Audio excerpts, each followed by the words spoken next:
We are apparently starting, and we are live. It is Sunday, October 14th, 2018. We have to be live because I just got the notification saying that I'm live. We have Riot in the house. We have 2/3 of Riot. We're trying to make it a trifecta. We'll see how that goes. I want to welcome Mr. Robert Cruz. Thank you. The thunderous bass tones. Love Thank you. Love it. And we got Sean Silas, guitar player extraordinaire. What's up, y'all? Apparently, knows how to hold a guitar on occasion, too. There's a rookie mistake.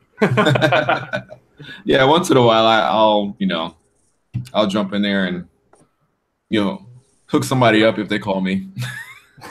Very nice, very nice.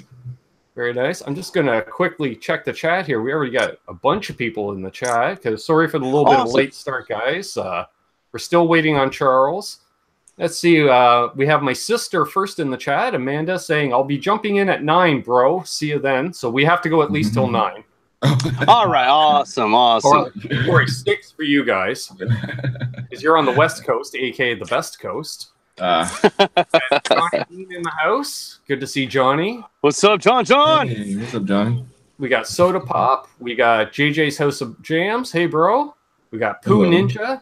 We got Scott Nickerson. We got Absolute Mayhem. We have EJ's Guitars. Cool. Wow. Let's see who else we got here. Man, I can't scroll fast enough here. Adam EVH. Hey, bro. Yeah. Riplinger. Let's see here. We got Groovy Ghoulie in the house. Awesome. If you guys have any questions for any of the guys, feel free to ask away. Oh, there's Guitar Hack. Awesome. And while I think of it, I want to let everyone know Guitar Hack is now going to be a member of the monthly Roundtable going forward. He agreed to jump in. Awesome. Glad to have him jump on board. He's a gigging musician out of the west end of Toronto. Gigs just about every weekend. So, he's out there on the front lines like the rest of us. Frank Cochran, Broken Chains. Wow, everyone's jumping in. Michael Smith. Hey, Captain. Captain Smith himself. What's up, everybody? He was nice enough to share the show earlier. Thank you. And so did Scott Nickerson. Apparently Todd Flowers is here as well, out of Florida. Beautiful, beautiful. Awesome. So yeah, I stumbled across your guys' album on, I want to say Thursday. I was at work and needed some music to play. So I thought, I'm going to see if Riot's in the old Spotify there.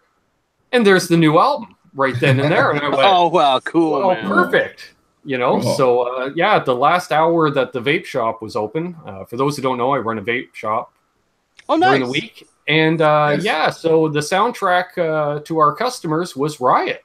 And that's so cool. I was thrown off at first for some reason. I think probably because the only real stuff I had heard previously was Sean on his own. Whether he's warming up or trying to cool down, I don't know what. Going, beautiful guitar work. Oh, and sure, I heard some of it in there, obviously, but it was much more melodic and mellow than I was expecting. In my face, for some reason, I was thinking pure hard metal edge, and I was just like, holy crap, this is like covering so many bases at once and very articulate and melodic. Thank you, Matt. Yeah, I just wanted to take a whole different approach, with Riot, because with all the bands before this, it's a lot of shredding and stuff, and Riot is heading more, not heading, but it's always been more of the songwriting aspect of things. So, and it's not just me, or me coming up with the stuff. It's the whole band. So, and like I kind of want to back up. I don't want to say that I was writing, everything all the time. I mean, like it started out with Hour 11. I did everything like on the computer, and then I would hand it to the guys there, and then they would do like their thing. But with Riot, like it's like a group effort thing. Rob has like a concept or an idea, a bass line, and it's for some reason it's like we have this connection where when he shows me like a bass line, it like I automatically just jump in there. It's like there's hardly any hardcore thinking of, okay, what am I gonna do? I mean, I have all these ideas, and then I'll find whatever idea that's going to work. You guys are working on the same wavelength. Yes, there it is. Yeah, Thank you. yeah. There you go. Yeah. It's very seldom it happens. I agree. I'm fortunate that doing a little bit of original stuff with in my band, nothing performed live, just in the writing stage, like you say. And Richie will come with a chord progression, say, and he's got some lyrics, and so he'll play it, and I'll just start noodling over top of it, and I'll do a little lick, and he's like, "Yes!" I'm like, "What? Like, is that what you want?" He goes, "Dude, that's the exact riff I had in my head." And I was like, it's awesome. Yeah. Yes, that's awesome. Let's see here. Oh, and Charles did message me. He still can't get in, so he said he wished the three of us luck. I want to say hey to David Ennis, Fender Guru, Quentin James is here, Guitar Girl KB. Hello. Awesome. We got a question from Absolute Mayhem. Question for Sean, and sorry, I forgot the dude's name. That would be Robert, or maybe it was me. No. What's the inspiration for the album? Okay, that's Rob thing right there. All right. Well, the inspiration for the album, the album title is Loch Levin. It's a little area up by Big Bear, California. It's a place I spent a lot of time on.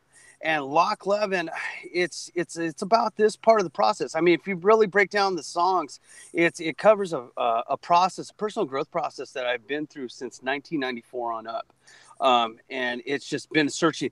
If you've ever had any of those areas in your life where you always end up, I always end up at Loch Levin, Thurman Flats, Forest Falls. So basically, it's about my time there. So if you look at and in the whole, and if you look at the album cover, that is the concept of just being out there on your own. And when life totally shifts and having to adapt and to assimilate certain processes and new ideas, it becomes a huge part of your development, because you have to ask yourself, am I falling apart or am I falling together? And in that, you're redefining and you're reblending everything. So that's the backstory. And then the songs themselves begin to take on the proportions of those dynamics. So it's just basically, you have the personality, which is the album and the album title and the concept. And then you have the different aspects of the personality. And that's the way the songs are broken down. I mean, we cover everything. And, I'm neither endorsing nor condemning any kind of process, but a lot of it is a spiritual process I went through, like Vaticide. Vaticide alone, that's the word for the act of killing a prophet. And so then in that song, we delve with, well, what's psychic and what's psychotic? So, right. So those are the types of things we're covering. And then you go all the way out, down towards the end of the song, Can't Follow. And that is, I wrote that for my son and my grandson who died recently. And my friend, thank you. Well, my son died in 2002. My grandson died in February or March. Wow. So, thank you. Yeah. And so it also covers, I got a really good friend and her sister committed suicide a while back. And we're dealing a lot with celebrating life by embracing death. So I guess that's kind of like, am I losing my mind or am I being enlightened? So that's kind of the dichotomy and the esoteric aspect behind that. Mm-hmm. Yeah. It's a trip how, because Rob has these concepts and what he's been inspired and influenced by, and then when he brings the music to the table, it's like a spiritual thing. I just automatically just get drawn to it, and then when he tells me why that those parts came about and everything, then that even brings us even more together. Like when you listen to Loch Levin or like the title track. He told me where that place was, and I go, well, I think I've been there when I was a kid, but then I can't place it exactly. Mm-hmm. And then when we went up there after the tour, and at the moment that we passed that sign to go to that camp, I'm like, that's amazing how he was able to take that and bring it all the way to North Hollywood to show us that song, and and Charles and I have not even been there, Right. you know, right? And then we pass it up. I'm like, okay, well, awesome. And then like the riff that I do like in that song, you know, that just naturally just came out because I just heard that. I felt that and I heard that as we were putting that song together. I'm a big huge YouTube, you know, Edge fan, and I just felt that that vibe, you know, like that scenery, effects, you know, and but yeah, I'm really, you know, happy with that song. I mean, I'm happy with the whole album and the last, you know, album. But sure. It's just a spiritual part that's being drawn out of that song, and then how it ties all the other ones together. Right. And whereabouts did you guys record the album? Oh, we recorded. Sorry about that. We recorded it at Clear Lake Recording Studios in North Hollywood, California. It's right up there on Burbank and Cahuenga. Excellent. I cannot suggest that place more. And if you want to get a good shot of it, Sean did an amazing video just recently that kind of just gave some shots, and you can hear some raw studio tracks from that. That's up on our YouTube channel. Yeah. Awesome. Like to hear that. Yeah. Yeah, I was curious. Yeah, because I dug the sound of the album, and you know, it sounds nice. It sounds slick. You know, it doesn't sound like it was done in your basement. You know what I mean? Which is, you. You know, like, and a lot of people can fake the basement thing. Like, you know, believe me, you know, like, it's amazing what you can do in your basement. But sure. No, like this sounds pro. Like, oh, thank you. Yeah, thank you. Yeah, the way, polished, but not over polished. You know what I mean? Right, and that's the thing. And you know, and I gotta appreciate Sean because, man, here comes. See, I come from the old school, man. I come from the old school where you track live. Yeah. And there's no overdubs. And if you take a look at the album and listen to the album, the only overdubs are the vocals. We played all that stuff live in the same room. And so when we did that, we also were fortunate enough to get, hang on one second. Sorry about that. Okay. We were also fortunate enough to have Daryl. Yeah. Sorry about that. I had to switch over. My phone was dying. We were fortunate enough to have Daryl Swan mix and master that. And Daryl Swan is the guy behind Macy Gray's I Try and the Poetic Justice soundtrack. And I think I can't be for sure. I think like Black Eyed Peas and some other people. But this man is absolutely amazing. He's been a good friend. And, yeah, he mixed and mastered that. So we went in. We tracked everything live. I think we did 2 to 3 takes of each song, and then we went right into vocals. Lock 11 took a little longer to record. The first album with recording time, writing time, and prep time was right around 29 hours. I think this one was right around 35 hours. Jeez, that sounds like almost out of the late 50s, early 60s. You know? Yeah. We just go in. That's impressive. Oh, thank you. Yeah. Well, you know, if you're prepared going in, right, that's the key. Right. There's nothing worse than, you know, I think the days of writing an album in the studio are gone. You know, unless you have your own studio space. Like, right. You know, nobody can afford to rent a studio to write an album in. You know, or like, hey, you know what? We've booked 4 months here. Really, 4 months in the studio. You know, it's like, that's. And that's the other thing too. You know, I've always been of the school that, you know, the Alex Van Halen school. If you can't get it by the 3rd take, it's not happening that day. Yeah. And so, and fortunately, man, this band was put together by an A&R agent from Universal. He just came up to me and said, I need to start a band. I found the best musicians in LA, not the best musicians available to me, the best musicians in Los Angeles. And these guys kill it. They have mastered the craft. They're honed. Charles Wiley is an absolutely amazing. That man is an atomic clock. And then you got Sean, who he articulates those feelings that are so hard to put words to, but he does it musically. Oh yeah, yeah. And I'm a huge fan of Henry Miller, Ginsberg, and Kerouac. And these guys kind of play music. When I hear these guys play, it's the same feeling I get when I read Ginsberg, when I read Kerouac, and when I read Miller. So yeah. Now, are all 3 of you guys from the LA area, born and raised? Charles, I believe, lived in Arizona for a little bit, but for the most part, he was born in Buena Park. Sean, you were out in Riverside, and I'm out from the desert. I'm from a place called San Jacinto. At least California boys / Arizona. Oh Yeah. yeah. So Yeah, I it's live not in like it's not like Poison that moved from PA to LA and then they called themselves from LA, right? Oh no, No. nothing. No, we were born, raised, and bled here. So Nice. yeah, no, the town I live in, Peter Gabriel wrote a song about it. I think off the Shake the Tree album, it's called Santa Suna. So that's the town I'm from. Yeah. Hey, Bobby Clipper's joining us. Awesome. what's up, And Bobby? so the latest album is the second album together. Yes. Yeah. Sir. Yes. Okay. Nice. Yeah, once the first album ended, it went into the second album as well, and I was like, sure, perfect. Yeah, well, let's check out the whole catalog. All right, thank you.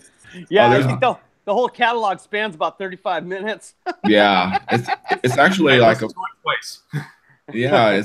It's like a 30-minute, like a 35-minute set now. Yeah, that's Nice, we're able to nice. pull that off live. Yeah. And see, Soda Pop says, "Hey Ben, does Sean have a Samaras guitar behind him?" Yeah. If I said Actually, that right. Oh my God, good eye. yeah, it's cool. Yeah, it's kind of buried. Well, not buried. It's like the first one, but I want one of them so bad. We were showing that off the other night. Here, I'm gonna present this. Present. There we are. That Floyd intrigues me because I'm a Les Paul guy, as well as Tellys, but I've kind of got a new love for Floyd's, and I think I need to put one of them on a Les Paul. yes, it's really simple. I mean, just as long as you have some woodwork in your background, or you're not afraid to use the power tools or the drill press. Mhm. But it's just drilling the holes for these two guys here. Okay. And then I'll make sure that you use the drill press so it's square, and it's not crooked. Right. So yeah, just put those holes there. There's no routing. I mean, it's bam, done. Yeah, and I have the Angoto tuners on here. Nice. Wow. Okay, and I just put the bone nut in here because it had that weird. I don't know the name of that weird plastic that they use because I guess they're saving money. But I had to put the bone nut in there because if you have all this cool stuff on here, it doesn't make any sense to not have a bone nut or whatever, or graphite or something different. Cool. So, Hey, but yeah, Scotty G, Sean Zimmerman. cool. Hey, sir. So yeah, so that's it. It's the stock pickups that come with it. That's what you hear. Now, I think, on the album. would you agree Steve Stevens might be the best known player of that brand of guitar? I know that Steve Stevens has one. I honestly think it's Ron Wood. Ronnie Wood. Oh yeah. wow. Yeah. Well, see, I knew Ronnie Wood. That's my number one, but because Okay. Ronnie Wood's one of my main influences in life. Yes, So, and I found out, Ben, that the video with Jimi Hendrix is playing the acoustic. He's there with the hat with the feather. He's kicking back. That's also that brand. Oh, really? It's a Midas, acoustic. Right. So- Wow. So yeah, Wow. so it goes way back. And his name, I want to say Richard Fortus from Guns N' Roses plays them as well. Uh-huh. Oh wow. Yeah, it's I mean, I have a soft spot for rhythm players, first of all. Because rhythm although Ronnie players, Wood, yes. he did a lot of lead work too. Like, don't get me wrong, but it's almost like he's known as a rhythm player, and I'm like, you guys realize Keith Richards was originally the rhythm player in the band, right?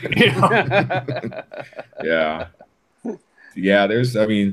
There's a lot of players that have that brand. It's more like in their arsenal of guitars. I mean, it's not like it's their main guitar, but that's just me seeing from the outside from press. When you see the magazine, it's like they have it kind of buried there, or you may see a couple of guys posing with it. But it's been my main guitar ever since the band's been together, right, Rob? You think? Yeah. I would say I think we began writing on it. Was that NAMM? Yeah. Oh my Yeah. God. Was that NAMM 2016? 16, yeah. Yeah. 16. I think it's 2016 now. Because we just God, what was that? December of 2016 we formed this band. Yeah. And that's when we began writing. Yeah. Nice. So And Johnny says James Honeyman Scott from the Pretenders played those guitars as well. Oh, that's awesome. Okay, awesome. I'll look that up. Which makes sense because that sound. Yeah. You could hear that sound because they have that twangy mix with your Les Paul. I don't know. But I don't know. With a little bit of telly sprinkled in over top or something. Yeah. I'm just picturing like what big graters from Italian restaurant, and they got like the bottom heel of a telly. Would you like a little more telly on that, sir? That's awesome, man. Hey, Zach Long. Just real quick, on those two albums, I used that guitar, right? But for the ballad, I can't follow. Damn it! I'm sorry. That's the second time. I played the solo with this song. I mean, with that song, I used this guitar, but this is the only guitar that I played on the second album. You know, that I had a choice to. I mean, I have all these other guitars, but I was like, you know what? I mean, because I changed the pickups in this, right? And I used the neck pickup, which is a Seymour Duncan SH4. You know, and it has a nice round, hollow type tone. So I just wanted to throw that out there because it's not just that, other guitar, the Z guitar, it's a Midas metal front, but also play that telly. Yeah, and I used a 1988 G&L SB1 for all the bass tracks on both of the albums. I've had that since probably about 1993, and that's just my go-to bass to record. But for live, I will be using. Thank God, man! Dean sent us guitars for this tour, so I will be using. Yes, I will be using the John Entwistle. Look out! The hybrid.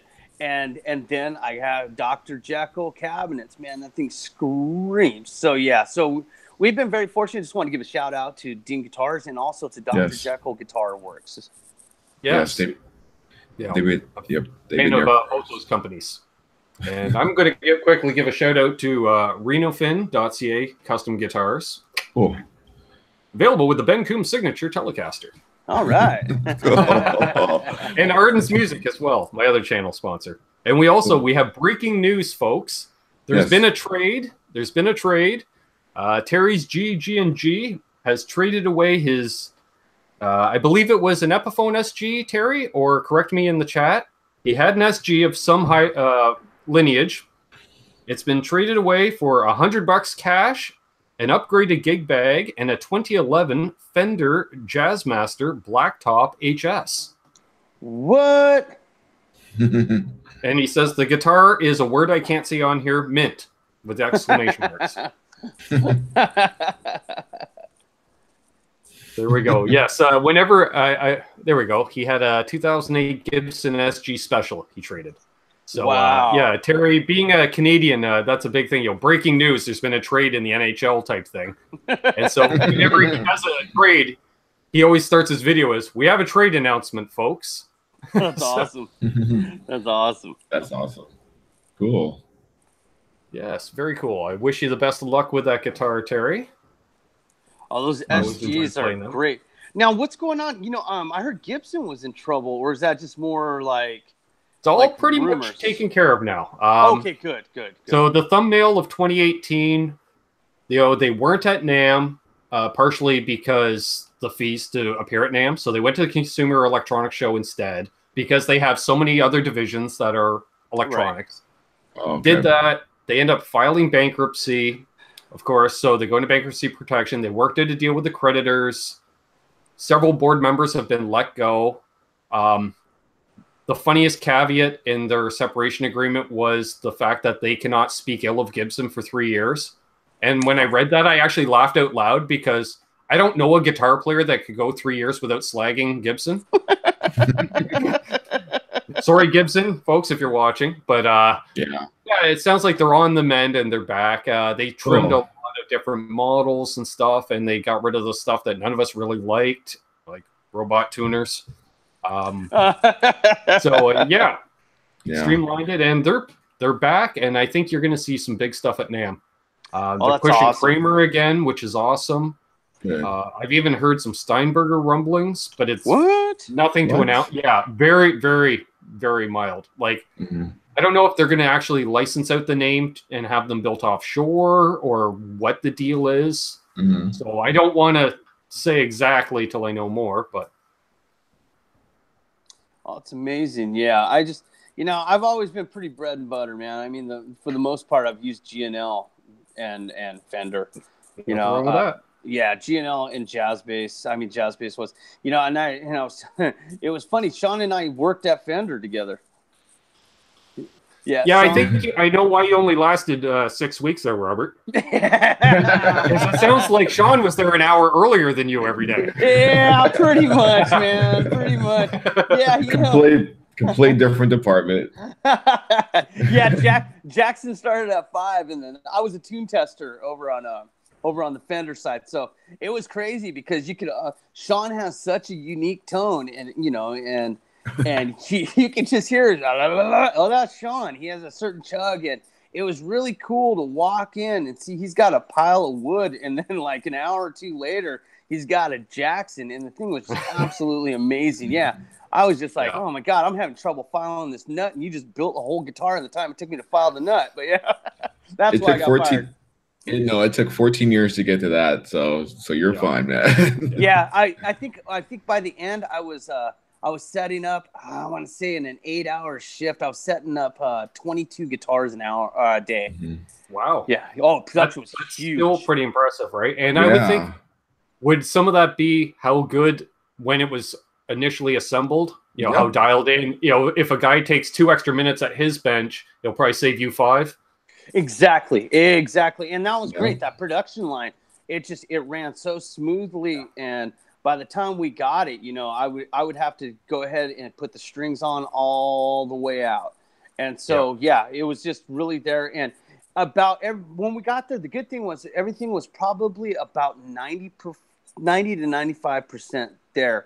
And it was cool, man, because, if you look directly up above us, that's where the drying racks were for the guitars. So they would come out of paint body and they would be right above. And you actually got to hear the guitar come to life. It was like breathing life into it. Oh yeah, I loved it, man. And when we would do it, I mean, we get the guitar, never been strung, never been toned, man, put it inside the jack and light the thing up. It was the first time somebody, the first time the thing talk. It's like listening to a baby cry for the first time. And there was times when you're working on it and you're wondering, man, what is the life of this guitar going to be, man? Is this going to be an under the bed thing? Is this thing going to be smashed on stage? And it was just like watching a human develop, man. It was an absolute open canvas, and it was a really cool experience working there. I had a good time. That's one of the deep thoughts I've always had is, you figure, how many guitars get moved through a guitar shop month to month, right? And all these guitars are getting sold. You guys are building, they're going out the door somewhere every day of the week, right? And then you wonder, but then you open up the Craigslist or whatever, and there's only so many guitars that you're like, where are all the guitars?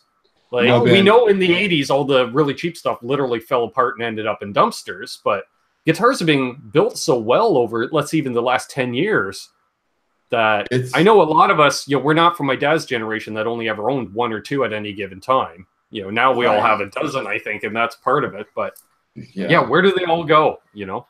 It's weird. Oh, I'm sorry, Rob. I was. Oh no. I was just no. Go ahead. I was gonna direct you. I was gonna Sean, tell him about NAMM and the wound up for NAMM. You know what I mean? Remember ramping up for NAMM, dude? Oh my God. Oh yeah. Oh, I can imagine. Man. That sucked for 14 years of that. But yeah, it's like, like every day I would go to work there.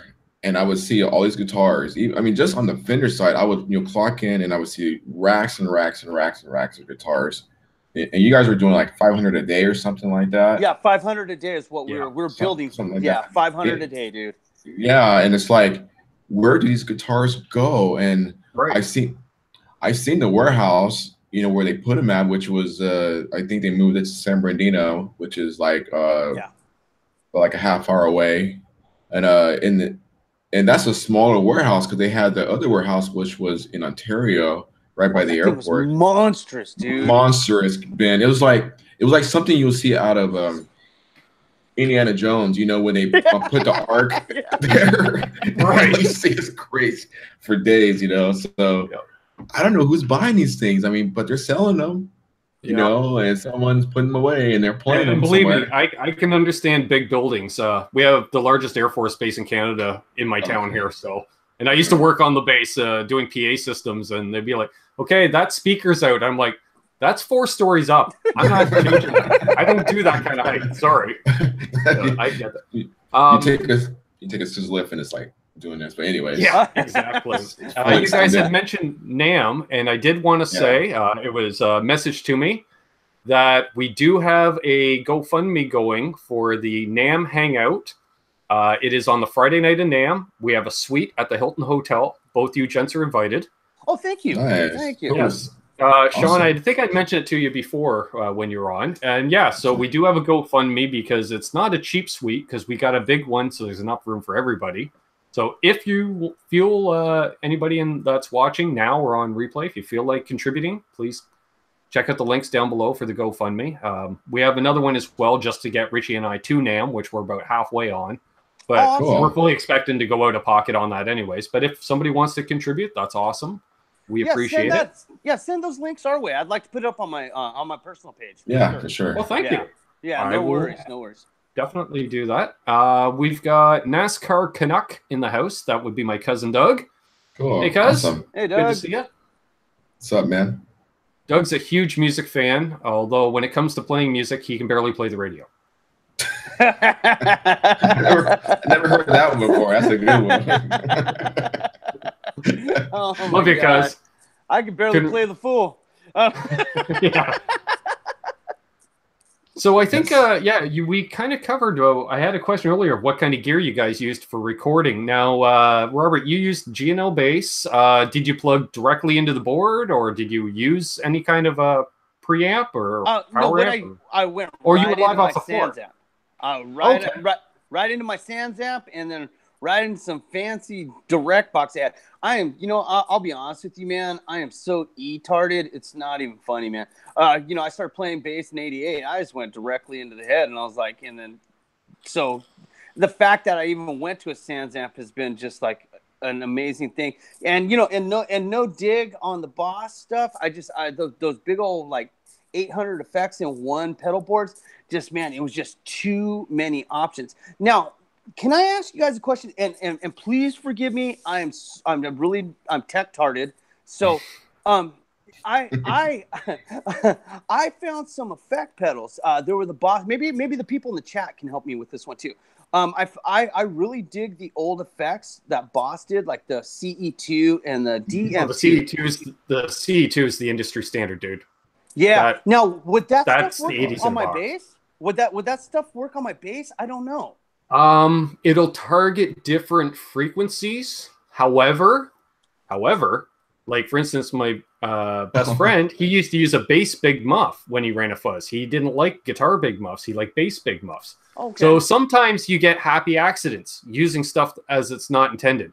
Because let's be honest, distorted amp was that was a mistake, right? Oh yeah, didn't someone kick a cone, and that's what we had? Yeah, like my dad, because he played a Telecaster through a Fender Twin at stage volume. Like he had clean sound. So he's like, at most you give it a touch of gain, but because I don't understand, you can't understand a single note with all that fuzz that you run. I'm like, that's not fuzz, Dad. That's overdrive. I'm slamming the preamp. Well, why would you do that? Because it sounds cool. No, it doesn't. I'm like, well, okay. Yeah. That's awesome. But about the heaviest he ever really got was CCR. So, just a little grit. A little grit. Okay. Yeah. But the Boss CE2, definitely. I have one of them. I took it off my board a few years ago just because I was afraid of spilling beer on it. But right. Yeah. Because now if I saw correctly, Boss kind of did like a reissue. I cannot remember what it is. It's through the Japanese market, and man, I heard those things, and they sound so close to those early 80s. The new the Boss Dimensions pedal. Yes, that's it. Yes. Yeah, which is essentially like a CE1 on one side, and the SSD 320 rack mount chorus was the other. Yeah, that thing. If anyone hasn't checked it out yet, check out Pete Thorne's review. He plays Flesh for Fantasy because that's what Steve Stevens used the rack mount chorus. And when you play it, you're like, that's the tone. Now, granted, Nice. Pete Thorne is Pete Thorne, but wow. Yeah, I want one, but because it's a Wazacraft Boss, so it's like their boutique division. I heard they're $339 US, so that's like $450, $500 Canadian. So that's not in my price range, but I'm holding out secondary market. Nice. Yeah, because I've always liked the sound of them, and like I said, I'm all new to this, and so I wanted to kind of thicken my sound. Like what I always liked was the way Billy Duffy used the distortion, and he used a CE2, I believe, on She Sells Sanctuary, and it just had a nice wider sound, and that's what I was just trying to capture, and I didn't know if guitar effects would translate over to bass effects. I'm still learning. Well, see, whenever I played bass, I still run the bass through my pedal board. Oh, okay. Yeah, I use all the same effects because when it comes to bass, I'm more of a punk rock style bass player, so I want some grit. I do a lot of octaves, learned that from Lemmy, play an octave higher so you sound like a baritone. So when Sean takes his lead break, you don't have that drop in the band. Hey, that's okay. That's a good point. Do what I can. I've never came at that angle. I got my start in the music, in this area because I would look for a trio and say, you know what happens when you guys take a lead break? There's a gap, and that's why you need a second guitar player. I'm that second guitar player. Nice, very nice. We'll definitely keep that. Just real quick. Not to get off the subject, but a guy named Jeff Ripplinger? Yes. Yep. He was asking about my beanie, and I had to bring it up. This beanie right here. Because you guys have like a Canada thing. This is with a moose? Yes, with the moose. And I had this beanie forever, like since 1997. On Greg Arnett, which is the owner for Arnett Sunglasses. I used to fly on the model airplanes with my best friend John, and John was sponsored by Greg Arnett, by Arnett's, and I was going snowboarding, and Greg was like, I have this beanie. I'm like, oh, so he just threw it at me, and I'm like, oh, cool. So I've had it the whole time, but I didn't know that it had like the moose on it for at least 15 years. Oh my gosh. I just had to tell that story. See, I just called it a toque. Technically, a toque would have a pom-pom on it as well, but in Canada, we call it toque. Hey, I have one sitting on the headstock, even just like our channel logo. Toques on headstocks. Oh, nice. Very nice.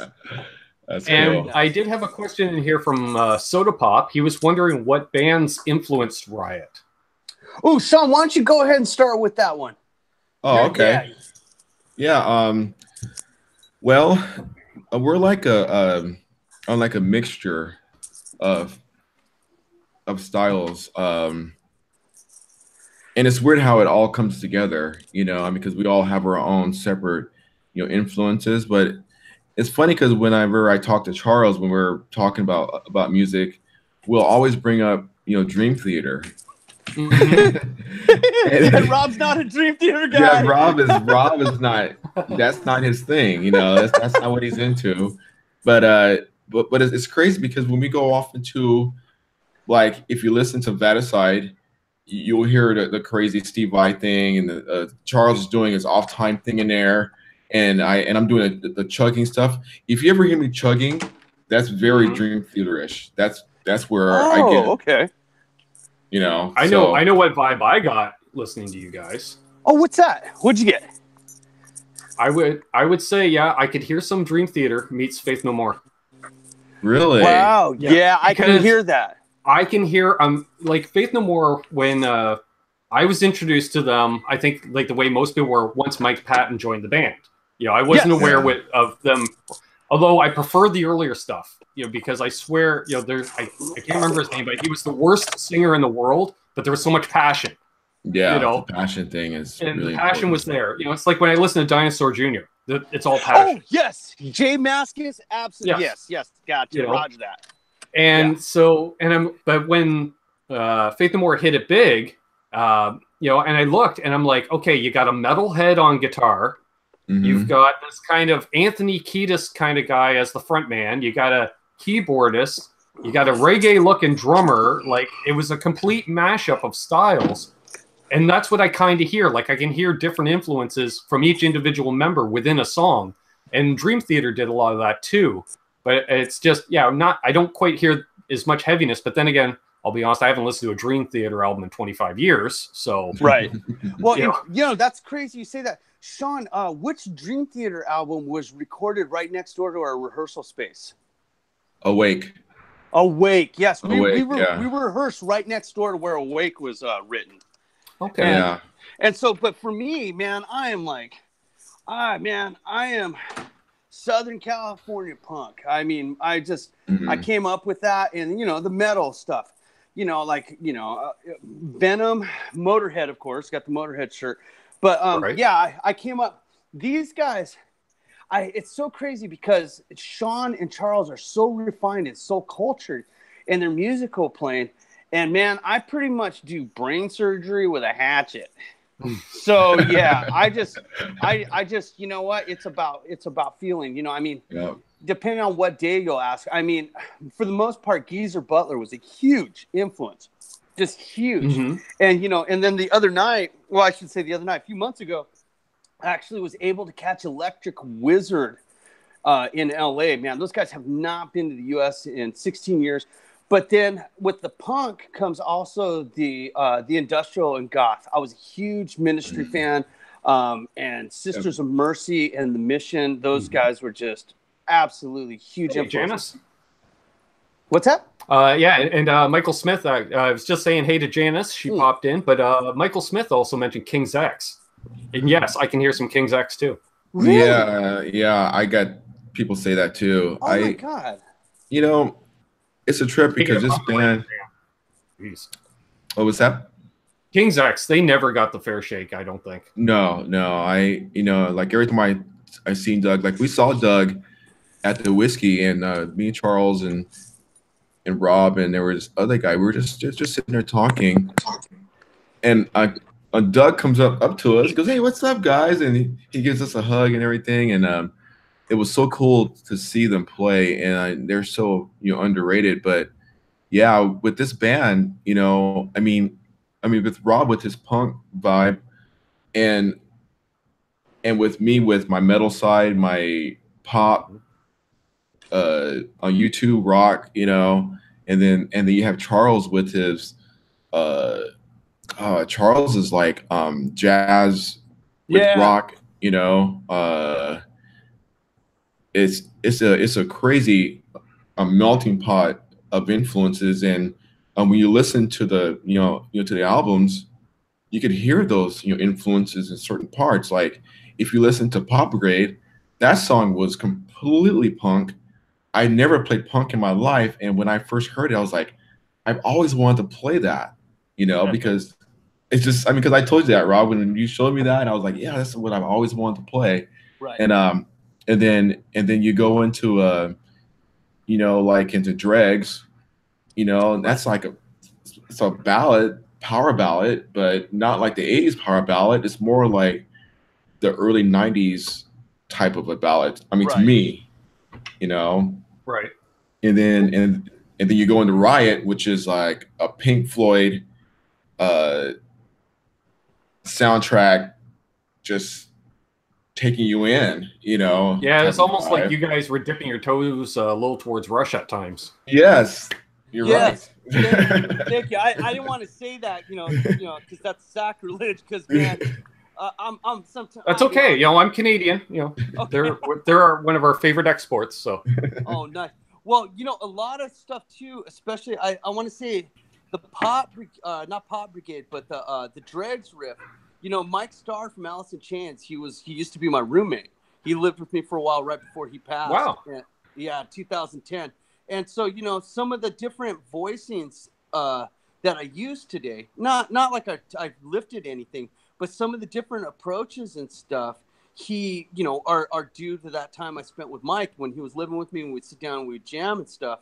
You know, to watch him play wood, oh my God, and to hear it played it's just absolutely amazing. And so some of like the little riffs and some of the way the chordal structures are, and some of the way the notes are, yeah, that's a direct nod to Mike Starr from Alice in Chains. Miss that guy deeply. Yeah. Deep. Yeah. So what we did is we just kind of picked up from there and just kind of took off with that a little bit. And you know, we've had some really good influences, and it's been a wild ride, man. Jesus. Yeah, we won't even start talking about where I was in jail and what country, but yeah. So and that's the other thing, man. These guys are so. Yeah, you touched a little bit of that on Johnny's show, I remember. Oh yeah. You don't know awakening until you spend a week in a Soviet jail. So no, I mean, like these guys, it's just such a good mix, man. These guys are they're such good natured guys, and it's really well tempered. I mean, I lost 4 teeth playing live at the Doll Hut, which is a punk club in Anaheim, California. So I'm on stage, and you know, there's a lot of skinheads there. So the skinheads start moshing. The stage is so small that you have to put the mic stand on the floor. And so I'm doing background vocals, and bam, somebody in the mosh pit hits the mic. Boom! I lost 2 teeth in one night. So let's see. let me show these bad boys off.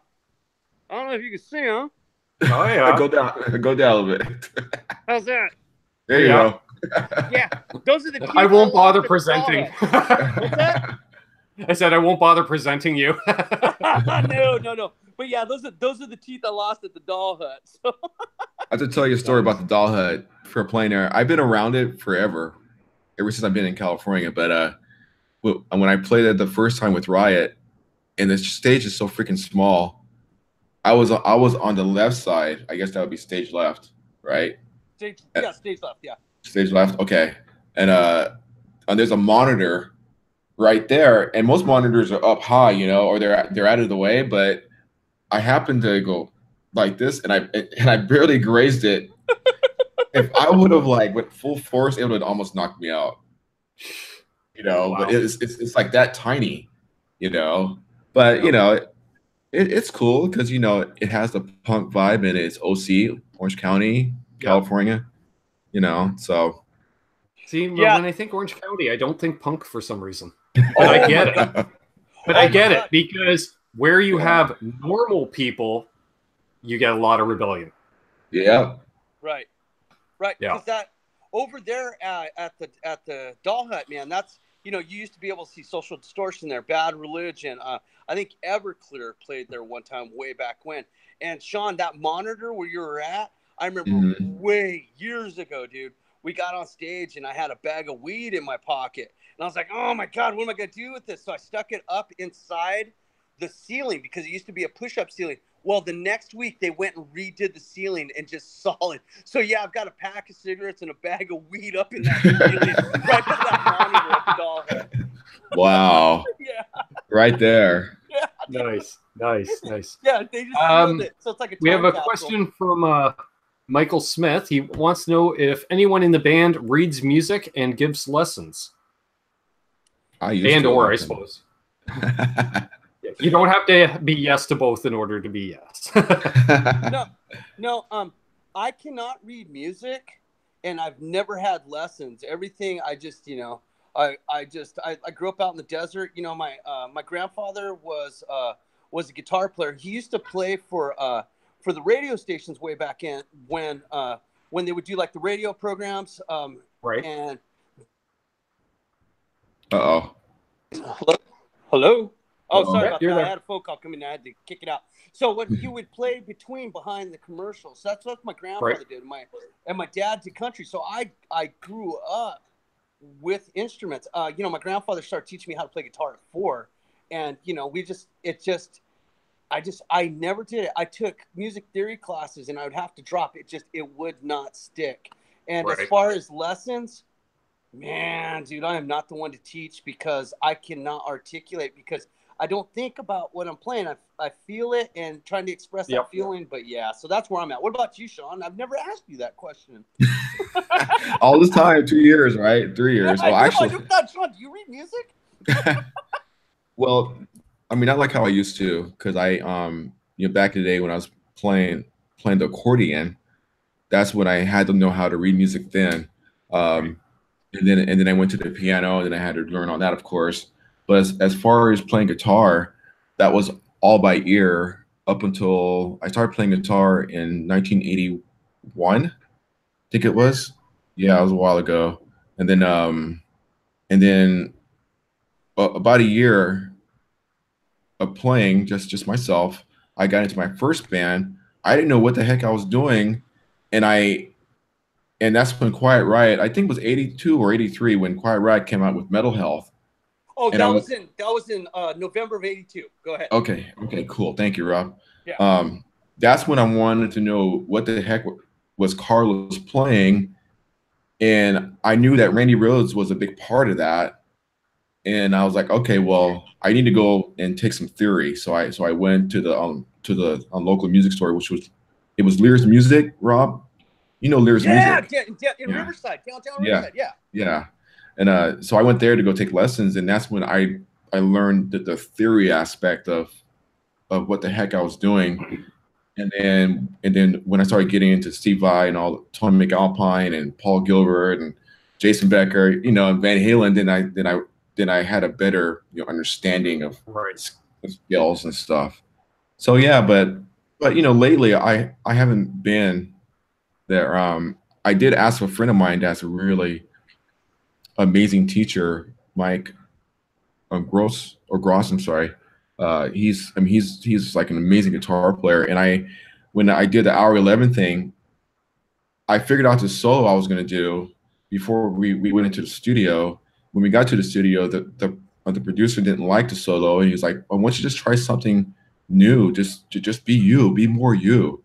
And I'm like, "Okay." So I did the solo, and then after we were done with the album, I didn't know what the heck I did. So so I had to send a text or a quick email on Facebook to Mike. I go, "Mike, can you show me what the heck did I do?" He goes, "Oh, sure," but he's real busy with students from all over the world doing his YouTube videos and stuff. He didn't really get to it, so I had to figure it out on my own. So I had to, and that's really humbling, right? When you have a hard time learning what you already have played. Yeah. So it's all good, and I finally figured it out. But I think if I didn't have that theory up here in my brain somewhere, then I probably would have to try to wing it, and just get by playing live. Sure. And as far as lessons go, I haven't done lessons in 15 years. I used to teach kids that were like the local kids, the guitar players from Friends and stuff. And that was awesome. But I got so busy, and they all grew up. So yeah. And I used to give lessons myself, and I always said you always had to just stay one lesson ahead of your students. Yeah. If I had a lesson on Wednesday, I was cramming Tuesday night myself. Oh, that's awesome. No, I remember doing studio work, and they would put the charts in front of me. And, you can't tell people that you don't read music, especially out here in LA if you're doing studio work. And I'd be like, "Hey, man, why don't you run the track back? I want to kind of get a feel for the track." And then I would just act like I was reading the charts and just play along. And they're like, "Oh, that's amazing. You went off the chart, but it sounded," and I was like, "Oh, man, thank you." So yeah, that was like most of my career. Just run that track by me. I want to get a feel for it. Yeah, I'm bad enough. I can't even look at tab and figure out a song. Like I'm the guy one of the reasons I'm always the second guitar player in a band, because I got to let the other guy learn it, and I just watch his left hand once, and I'm like, okay, it's rock and roll. When the changes are coming, regardless, so it's like, oh, okay, it's that progression. Sure, let's do it. Yeah. I found this really cool app called on Tab Pro, and I was going to play in this cover band. It was like a one-time thing, and I had to learn on Pantera, on Cowboy from Hell, and and a couple of songs but on my phone, I downloaded the Tab Pro, and that thing's amazing because it shows the charts right there. Mm-hmm. And you can slow it down and speed it up, and it has the notes there. If you can read, you can see all the notes, and you can see the tab, and of course it's MIDI, so they programmed all the MIDI notes for all the different instruments. So that's the way of the future. That with YouTube, so you know, Very and play it by ear. It's always good. Oh yeah, YouTube saved me. I used to play in a Celtic Punk band, so we'd play Irish pubs every weekend. Awesome. And man, I'd be just like, they're all, hey, can you play Dropkick Murphys? I'm like, yeah, just give me a couple hours. Boom, just cramming like a mofo on YouTube, dude.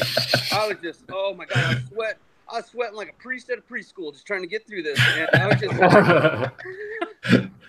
I'm not sure if we can say that, but we'll allow it. Sorry, I apologize to everybody. I'm Catholic, but yeah, I apologize to everybody. Oh, man.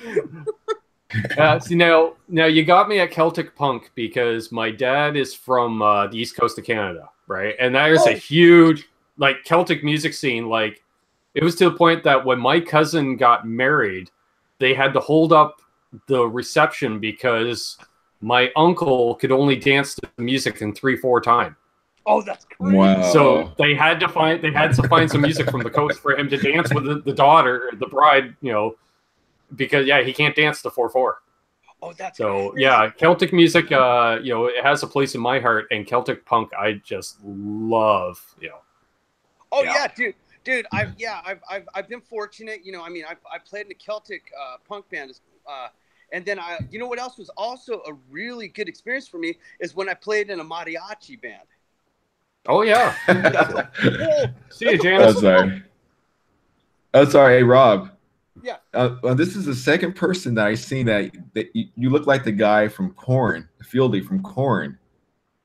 Actually, that's the same guy that mentioned it on Friday night on Johnny's show.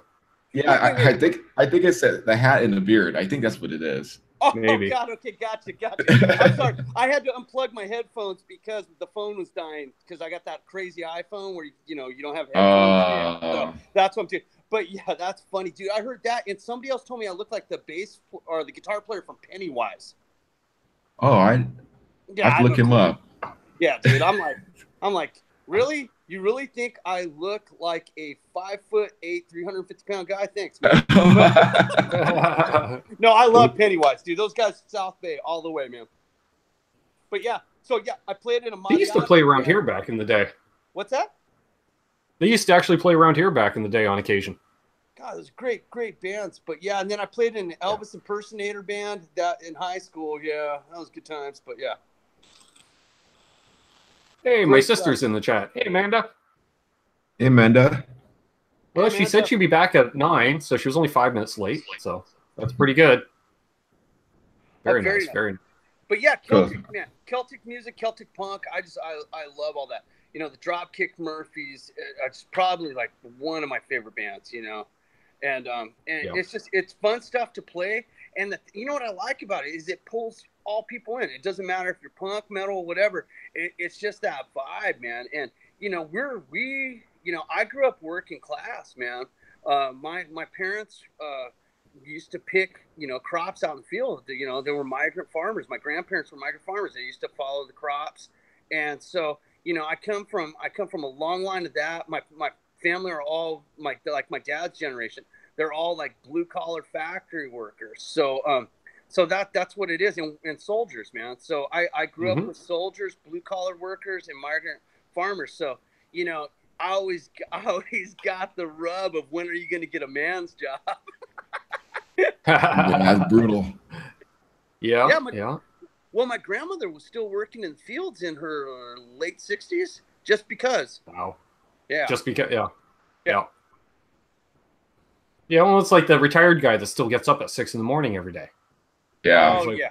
You don't have to, bud, but, you know, well, I've been doing it for 50 years, so I'm not going to change now. Yeah, exactly. So, yeah. So See you, Hack. Yeah. See you, Guitar Hack. Oh, hey, Guitar Hack. But, yeah, very, very come from a blue-collar background. You know, my PhD's in theology, my master's in divinity, got a bachelor's degree in quantum mechanics. And you're a punk rock bass player. I love it. Yeah, exactly. Yeah, so it's still strange every once in a while somebody calls me Dr. Cruz. I'm like, what? Yeah. Well, and you know, that's... I will say, Sean, you are lucky to have a punk rock bass player because I have a punk rock bass player and he's the best bass player I've ever had. It's fun. Because solid because you learn playing punk rock, right? You got to be on the beat and steady Eddie while you do it, you know, because then that allows you to play as a guitar player. And it's such a joy. Such a joy. Yes, there's so much room as far as guitar goes, you know, where I could just go wherever I want. And then with Rob, you know, because he's playing bass, but he's a singer too. So for him to do both of those two things at the same time, you know, it's pretty. By the way, crazy. Robert, great vocals. You got a voice. Oh, thank you. Yeah, I started singing in 2016. No, you don't sound like a punk rock singer. I'll tell you that much. Oh, no. I was like, my whole vocal approach is, how do I stay in key and sound consistent all the way through the track? That's my approach. That's the best way to do it. Yeah. So don't overdo it. As far as all the fancy notes and techniques, no, man. My thing is, I learned enough to where I can sing the growl by putting it up in my head voice and hitting it from the diaphragm so I don't blow out my vocal cords. Right. And because you're smart enough too. Like, I didn't hear anything that you shouldn't have a problem doing night after night. Exactly. Because that was the whole thing with recording this. We wanted to give the same exact experience when you went to see us live. That's what we are. Yeah. And, you know, I mean, right now we're going to be heading out on this tour. We're heading on the Dios de los Muertos tour. And that's going to be on November 1st to the 14th. We have I think we have 11 shows, Sean, back to back. Well, 11 or 12 shows just straight. I think it's 12. Is it 12? Yeah. And we do it, and we're playing the Profit Bar in Deep Ellum, Texas. Yeah, we're excited about Dallas. that. Oh my God, we're absolutely excited. We played there last year. That place is huge. It's the biggest venue we've played, and you know we're all DIY, man. We got no record label, you know, very little airplay, and we book our tours, we build our merch. All the artwork, everything is us. This is just who we are, and we're just the traveling circus. Which is that punk rock attitude.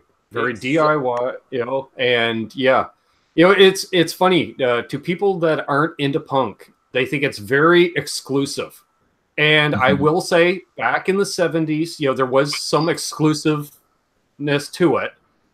But by the time I got into punk in the late 80s, early 90s, and going out to punk shows as a teenager, it was just the opposite. It was almost like the hippies were dressed as punks. It was so inclusive and open, and you know, it's like, you plug in, Robert, and you got, you know, your cable, it's broke. Let me run it to the van. We just tore down our gear, but here's a cable for you to use, or here's a bass, or whatever you need.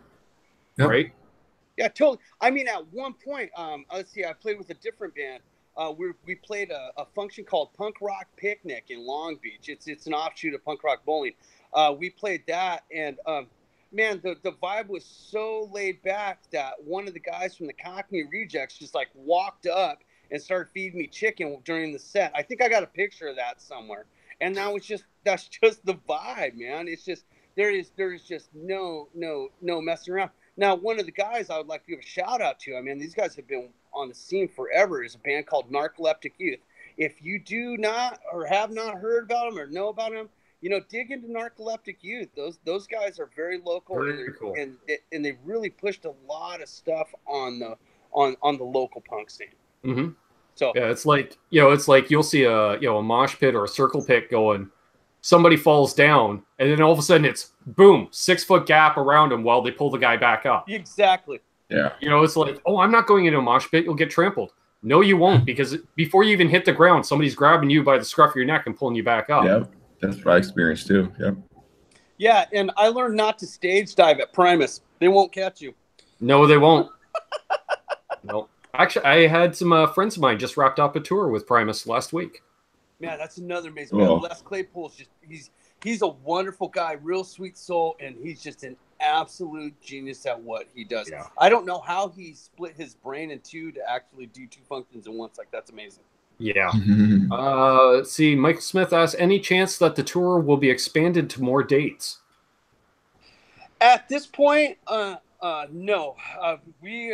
We would love to, but we're just kind of a bit on a time crunch. You know, we're going to the holidays, but I'm totally open if we can find people who can have us book places and have us crash at their house or whatever, because we are doing it all on our own. I would love to do a Dallas to Detroit run and a Baltimore to Portland, Maine run. and and then I would love. I really want to play Colorado. So yeah. Okay. Very cool. And then hopefully maybe we do a run up the northwest coast as well.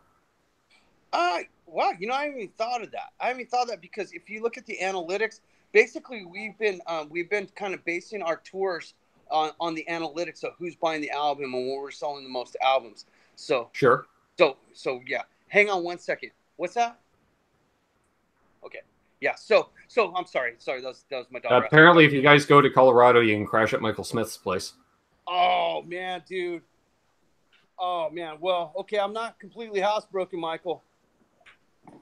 And I'm sure if you guys were doing a Canadian tour, and if you're doing dates in Toronto and Montreal, I'm halfway in between my sister and me. We could put you guys up. Oh, cool. No, that's awesome. We appreciate it. We are absolutely not opposed to going to Canada. Basically, we just got together, and this thing just it took off. So we're not so much playing catch up. We're just evolving with it as it goes. Sure.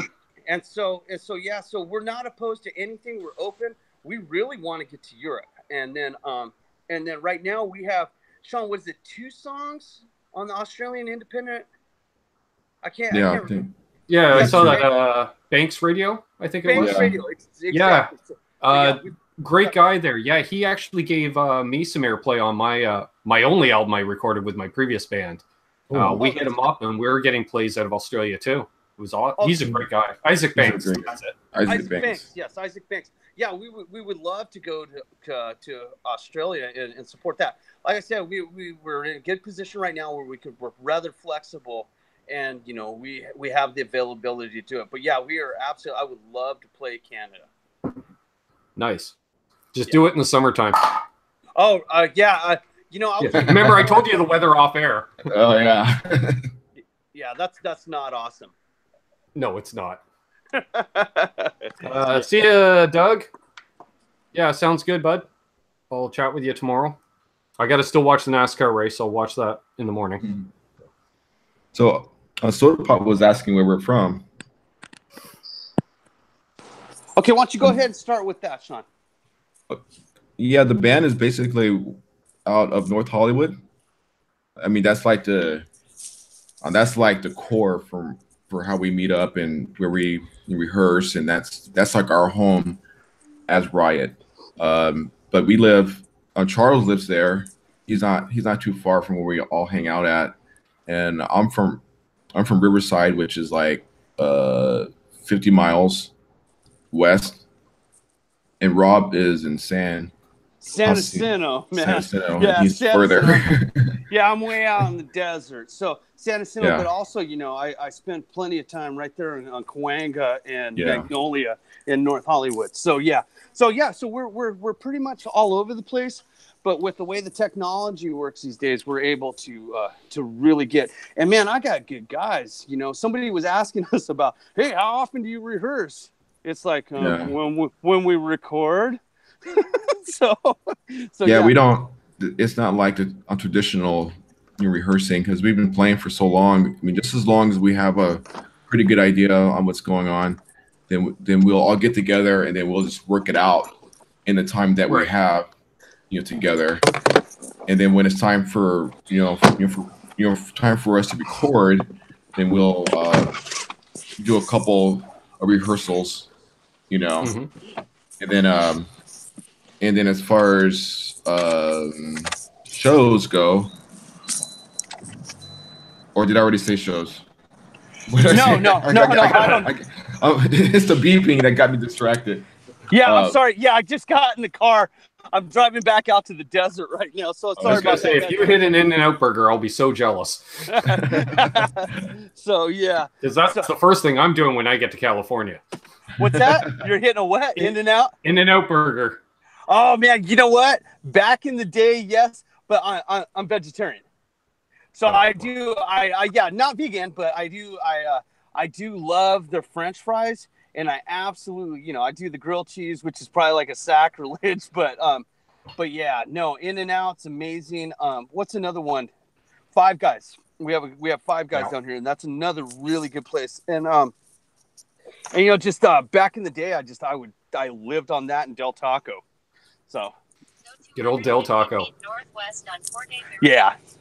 So yeah. So hang on one second, guys. All right, we're gonna go out. We're gonna take a left and then a right. So yeah. So if I make you guys we got dizzy, a question. Y'all got your merch worked out? Pooh Ninja asks. Oh, I'm sorry. Hello? Do you have your merch worked out? Oh yes. Yes. We have it all done. Thank you, Sean Silas, for doing all the design work on that. No worries. And then what we use Metal Babe Mayhem. She helps us, gives us great deals on producing the merch, and then we go through disc makers for like the CDs, and then it's like for some of the other like wristbands and beer koozies and stuff. So, but yeah, we have all the merch out because once again, man, we're a self-sufficient, self-funded band, and that is our money. I mean, at the end of the night, it's what's at the merch table, which will dictate, when the next project is. And, we've been very fortunate. Miss him dearly, but we owe Will Ellison. What was it? Humbucker Live, Sean? The Humbucker Lover. Yeah. Humbucker Lover. Yeah. Will, man, they got a GoFundMe going, and that's what's paying for this tour. Wow. So this next tour was by majority the work that Will did, and Will died a few months back, and we miss him dearly, but he's really impacted his life, and Riot owes him a huge debt of gratitude. Yes. Very nice. Very nice. Yeah. And thank you for 31 people still tuned in here. This is awesome. Appreciate everyone. Yeah, it's awesome here. Oh, awesome. So I think we picked a good night. A lot of the major YouTubers are all headed back from Germany still, so we got a nice little window here. Oh, there's been a few Sundays I'll go live, and it's like I'm watching my phone blowing up as other channels are going live, and I'm like, okay, yeah. Well, I'll talk to 5 people tonight. Oh, that's awesome. Well, is there anybody in the chat, because I don't have any access to that? Does anybody have any questions? Because I know there were some questions last night we didn't get a chance to get to, and I wanted to make sure that we had that opportunity tonight. Yeah, because we have a lot of the same fine folks that watch Johnny Bean. So if you guys had a question from the other night and it got missed, definitely ask away. And so, yeah, my name's Rob. I'm a Cancer. I like long walks on the beach, small gatherings. Very nice. Very nice. Play with. Okay, there's a band called Mayfire from Carl James Up. That's a band Johnny Bean used to play with. Oh, yes. And Johnny is a really amazing guitar player, by the way. He is. I don't know if Versatile. Now, Johnny, very versatile. Wasn't that the guy I met at NAMM when I was heckling you during your Borns? You were doing your Borns presentation. And I think he was. Was it? Yeah, I think it was. Okay. I heard about that. Yes. Oh, man. I was like, play some Skinner. Oh, yeah. It was just, yeah. That's what happens when you drink at 8:45 in the morning on a Saturday. Well, yeah. Michael Smith asks, he says, Will's Riot GoFundMe page is still up, I think. Oh, I wasn't aware of that. Really? Really? Oh my gosh. Yeah. If it's still up, wow. Yeah. And Michael Smith says it was Johnny and him that were with you when you were heckling Sean. Oh yeah, I remember Mike Smith was there, man. That poor guy. I was like, yeah, because nobody had any clue who I was, and everybody was just trying to be absolutely polite. And I was like, yeah, burping, and oh my god, yeah. I think I drank a beer at the booth. One I snuck in, yeah, because I'm all class and punk rock, yeah. Hey, I'm one of the few guys in Lake that still carries a head flask. Oh, there you go. Yeah, oh my god. Cuts down on the bar tab at gigs. Exactly, man. I just, Although I will admit, I'm not much of a drinker anymore. That's pretty sad. Yeah, well, at some 2.5 beers over 4 sets on Friday night, and I didn't even finish my 3rd beer. When you're tearing down your gear and you still have half a beer, and I'm like, what am I going to do? Gulp this down, and a cop's going to pull you over. I'd rather just leave it there. I'll have one when I get home. It's all good. Yeah. Yeah, no, like I said, as time goes on, you know, I mean, that kind of stuff, I just, it's whatever. I mean, when we're out on the road, some of my favorite times are like, you know, when we're having dinner, when we're having beers and stuff like that. You know, these Camaraderie. guys, yeah, and you know, and man, these guys, I got to hand it to them. I'm a bit of a handful. So yeah, dude. So I mean, it's just it's sometimes it's anything goes, and these guys are really workable with it. And I just, you know, I got good guys, man. At the end of the day, you know, we do this, we handle it, and man, I just, you know, if on that tour video, I mean, the one Sean just did on YouTube, it captures us at the end, just talking a bunch of smack while listening to Stairway to Heaven. You know, I don't even know where we were. We're somewhere in Texas, and yeah, and that's just kind of where we're at. And at the end of the day, that's who we are. I really enjoyed that, you know, that first few minutes before we go on to set, when the whole world boils down to just three of us. Yeah. And this is what we're doing. And man, we are so blessed, and we are so very fortunate to have this opportunity. You know, I'm almost 50 years old, and we're still just going out there and living the dream, doing what we're doing. Exactly. Because, you know, at the end of the day, there ain't nobody who's going to give you anything. You know, right. whatever you want, you have to kind of go get. And, you know, and we got wonderful people who support us, like Michael Smith. He's been a huge supporter of the band. You know, we have we have Mr. Pearson from Dr. Jekyll Guitar Works. He's been a huge one. And then also a gal named Kathy Miso.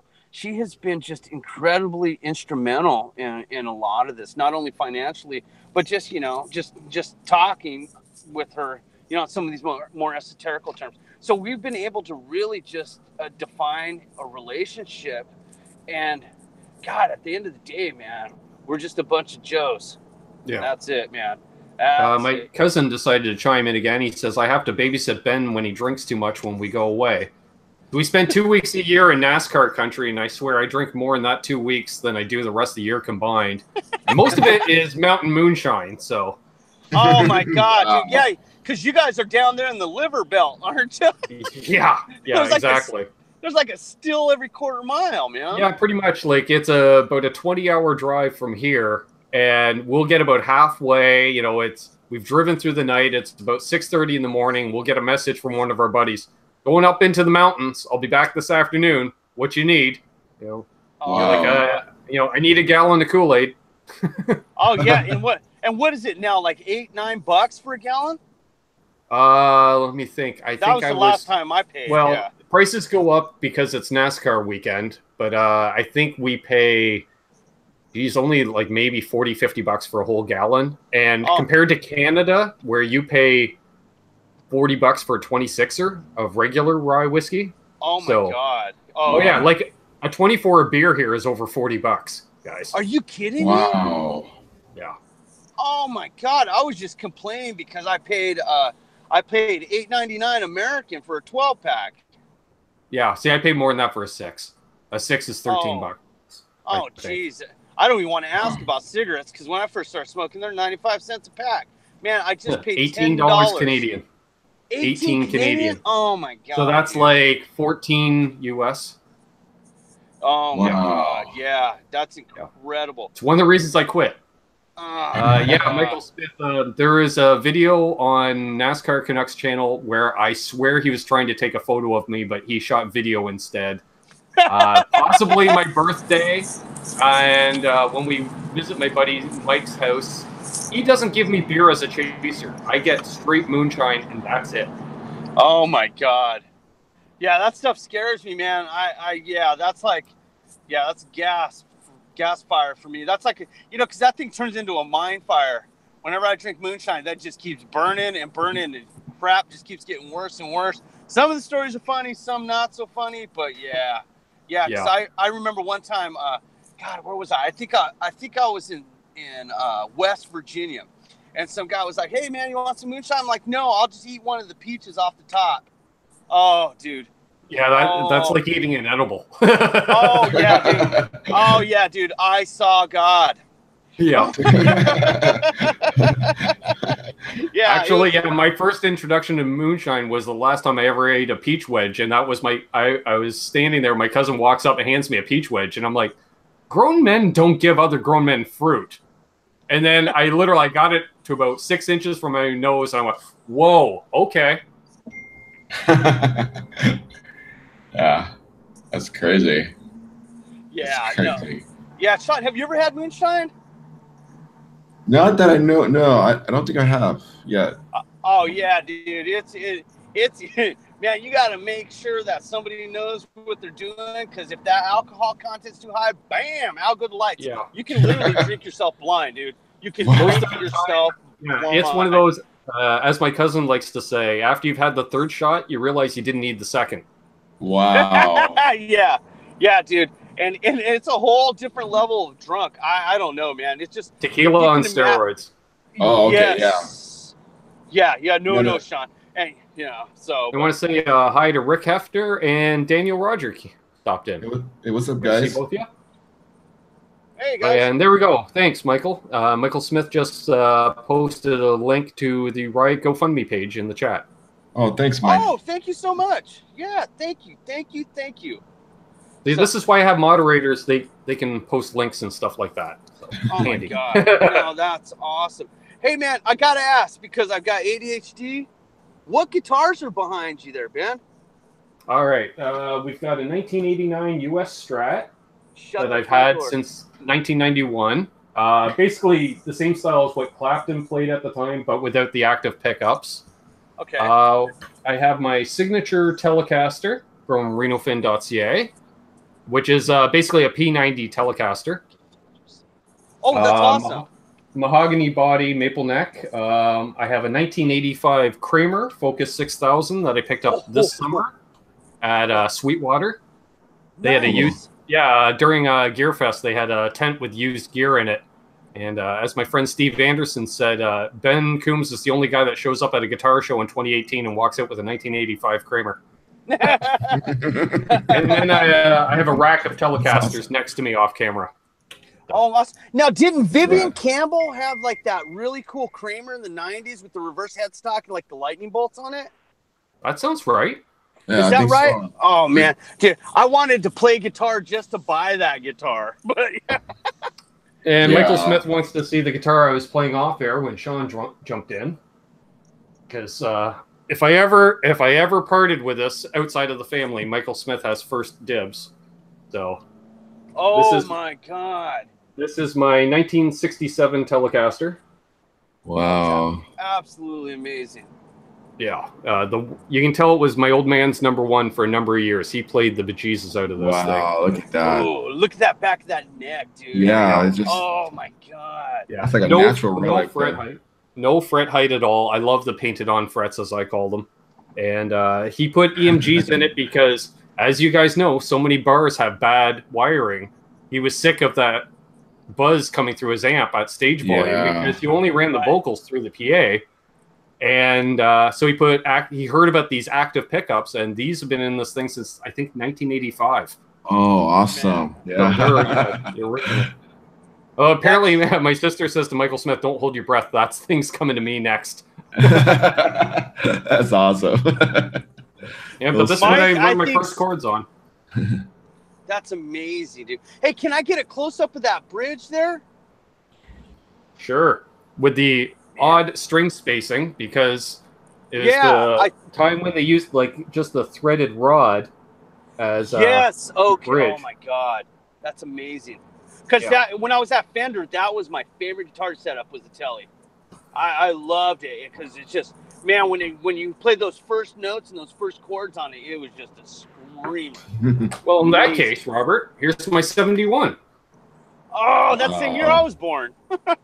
Now, I did swap out the bridge to a modern bridge on it with the higher saddles because that one, the height adjustment screws were so long, it was just like a cheese grater. Like they stuck out.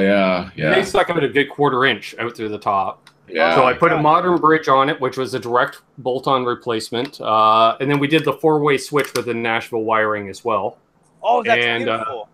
Stuck a brass nut in it too for old school. Oh yeah, you know what? Oh my God! The old country guys all did that. Yeah, I remember when we would get the Yngwie Malmsteen Strats coming through the line, and man, working that brass nut was that was a workout. Oh my God! And Sean, what is it? Is it 5/32 at the 12 that we used to set them up? 5/64. 5/64. No, 5/64 at the 15th, I believe. Okay, that's what it was. Yeah. Yeah, it's up there. Yeah, dude. And but yeah, I remember just playing those Strats. And then the other one that was really fun to work on was the signature model for the Edge, that Strat. It had the oversized old school headstock. Oh man, and then it had the cutaway right as you got down to the bottom, and then it had the rounded heel on the back. Yeah, those things were absolutely amazing. But I remember we would walk in. There were some days my dream would be like, yeah, a room full of guitars. You walk in, there's like 100 guitars all over the place. But when you start working on them, it's dude. And you see about 50 of those are the Yngwie Malmsteens. Yeah, it changes the whole dynamic. The other bass I really liked working on was the Tony Franklin bass. Those were great. Nice. Yeah. Buddy Ollie asks, will I ever refret the guitars or leave it original? The 67's already been refretted once, so I have no issue refretting that. This one, I don't know the lineage, but I think they are the original frets in it. And I am such a soft player that I'll never have to refret a guitar, I don't think.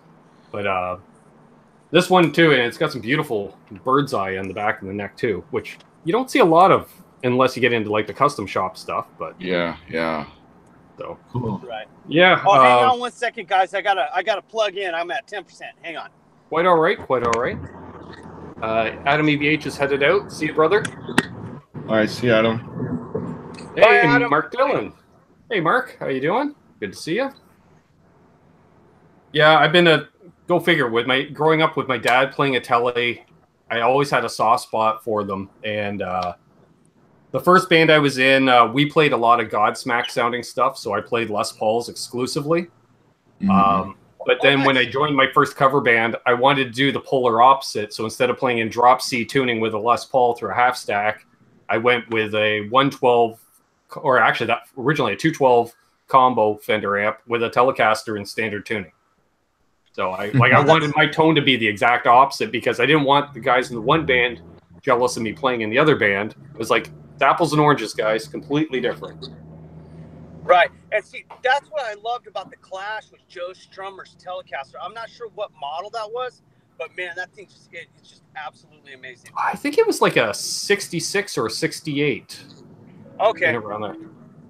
Yeah, it was the CBS era, which is funny, the difference of generations, like the way now, like a guy will show up and he's embarrassed about his Les Paul because it's an Epiphone, or they're embarrassed because it's a Squire, it's Chinese built.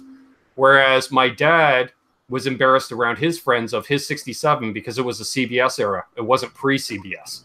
Oh my God. Wow. But that's the difference, right? In the mid 80s, you could pick those things up for a few $100. Nobody wanted them. Right. Yeah. Everybody, guys were trading in vintage Tellys and Strats for these Kramers. Yeah. Wow. Yeah. That's absolutely amazing. Hey, Arvin Gaunt. Good to see you. Fellow Canuck. Cool. What's up, man?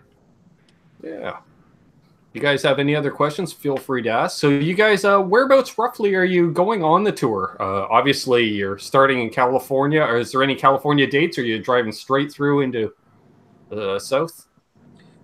We're gonna our first. We have no California shows on this tour.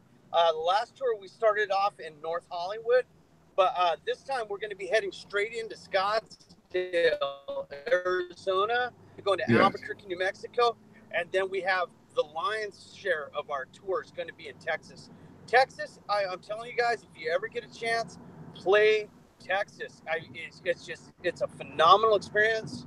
People come out to the show, and it's just been genuine. Texas has been really, really good to us. Good. Well, yeah, there's always been a huge music scene in Texas of all kinds of music, right? Yes, exactly. Like, some friends of mine, a band out of Oshawa, Ontario, called the Killer Dwarves. They got their hit because it was a radio station in Texas that started playing their stuff. And it was weird because they would tour, Southern Ontario and then Texas. type thing. Right. Mm-hmm. Now, hang on one second. Now, you said Killer Dwarfs? Yes. Were they the one that had that song? I think it was in 1990. Doesn't matter at all, or something like that. Yep. It doesn't matter anymore. Yeah. Oh my God, dude, that band's amazing. Holy crap! You know about the Killer Dwarfs?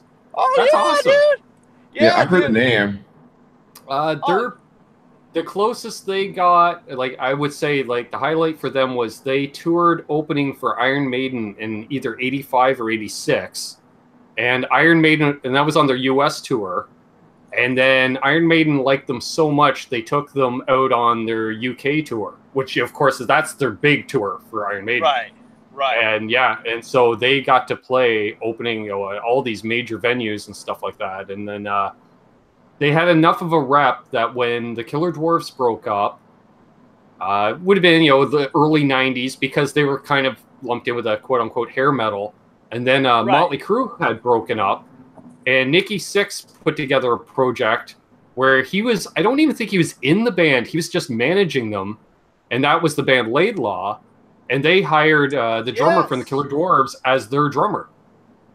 Wow. Oh my God, it's amazing. Yeah. That is amazing. They're back together. Bands. Yeah, they're back together, kind of doing the nostalgia thing. They reformed... 2.5, 3 years ago, and then they did a series of club dates, and I actually got to open for them one night. So, that is so awesome. When I got that message, because being a child of the '80s, and my bass player had never heard of it, he's like, "Hey, we got an offer to open for the Killer Dwarfs." I'm like, "Take it." He's like, "You don't know what the conditions are." I'm like, "I don't care. I want to open for the Killer Dwarfs." And it was one of those, you buy X amount of tickets at this price and you sell them at that price, and that's how you get paid. And I was like, done. I know enough middle-aged guys that, the gig was about 65 miles east of here. And they're like, look, we're not going to go to the show, but we'll buy tickets to get you to the show. That's awesome. Cool. That is awesome. And that's pretty much, that's kind of the condition out in West Hollywood, Yeah. And like I said, it is what it is. But man, I will do it in certain situations. Like if there's a name on the ticket that I can bank enough, to at least break even, because that band, we were never looking, we were looking just to cover expenses in that band 90% of the time. And so as such, we did a couple of shows with that promoter, and we opened for the Killer Dwarfs, and we also opened for Anvil, if you remember them. I love Anvil. I was going to bring that up. Yeah, there's a documentary on them. Yeah, I think it's on Netflix. Yep. Yeah. This is Anvil. Yeah. Yes. If that isn't a depressing film, that's Canadian music scene right there. Wow. Oh my God, dude. Wow. Yeah. And it was funny because our drummer at the time was 19, maybe 20 years old, and he had heard of Anvil. And we're sitting around a table at the bar waiting for the show to start. And he goes, "Do you think we can meet Anvil?" And I was like, "Sure, man." Really? I said, "Yeah, man, I'll set you up right now." Because I had been friends with a couple of the band members through Facebook. That's awesome. And he's like, "Really? Where are they?" I'm like, "Dude, look to your right. They're sitting at the next table." Oh, I would love to be a part of that, because I remember those guys back in the day, and when I saw a documentary here on Netflix, I'm like, is this the same band? And I was watching the whole thing. I'm like, this is the same band 25 or 30 years later or something like that, and they're still trying to get out there. And the singer, a guitar player, he's dealing with the drummer, right? That they have this little thing. Yeah, because they have kind of a hired gun as a bass player.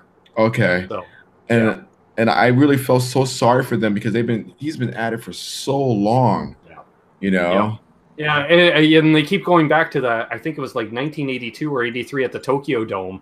And there's the Scorpions, and there's Venom, and there's all these other bands, right? And they're all like, well, we're all here. We're all making money. We all have houses and cars.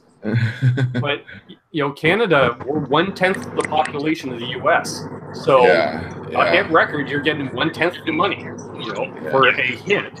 And, and that's a sad state, and mismanagement, whatever. And and next thing you know, one guy's working for Meals on Wheels, another guy's doing construction. Yeah. There's a lot of bands like that, right? Yeah, that's crazy. Yep. I forgot about that. But again, I jumped at the chance because, one, I looked up to those guys growing up, and two, it looks good on a resume, right? Mm-hmm. Hey, we opened for these guys. Well, these guys must be good because they opened for these bands. No, we bought the tickets and we sold the tickets. Yeah. But, that's the sad part of the music, the music business, because it is a business. Is a lot of it is smoke and mirrors. I remember you would look in at Hit Parade or Circus Magazine in the 80s, all these up-and-coming bands, and they'd have all these great photos, so you think they're all playing arenas every night. Well, no, that was the one arena date on their club tour. Yeah. You don't see the pictures from the clubs where the ceiling is, like, say, 6 inches above your head. Yeah, exactly. I remember playing places like outside of Toronto where we're charging $5 admission. I remember one place, and 2 weeks from the same day I was playing, Gilby Clark was playing the same place for 3 times the cover charge. Oh my God! And I'm like, sure, he's known for his cup of coffee and Guns N' Roses, but he's a name, right? And I'm like, there's nothing in between. You're either playing clubs or arenas, it seems. So unless a town happens to restore that old theater that holds 500 to 600 people, we need those in between venues. Yeah. Right. And that's, and our whole approach is we run this like a small business. What is going to be sustainable with the capital we have available to us, and then with the people who have so gracious, we look at that like, well, what are we going to do that's going to benefit the shareholders? Because these people, it's just they did not have to take the time or the money to put into us, and we appreciate so much that we run this like a small business, and we do what's going to be in the best interest of the shareholders as well. That's right. Noah, can I add to the pay to play thing? Because I've been dealing with that ever since the 80s. Well, it started in LA. I know that. Yeah, when I was in Hour 11, we opened up for Seven Dust, and which is one of my favorite bands. And the tickets were like $25 a ticket, and they wanted us to sell like 100 tickets. No, it was like $1,500 worth of tickets. Right. And and I was like, guys, we could sell those tickets with no problem because they have a pretty good following out here.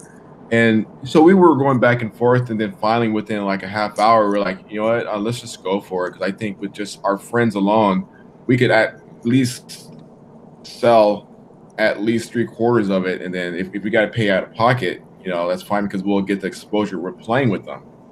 Right. So anyways, okay, so we got the tickets. We posted it on Facebook.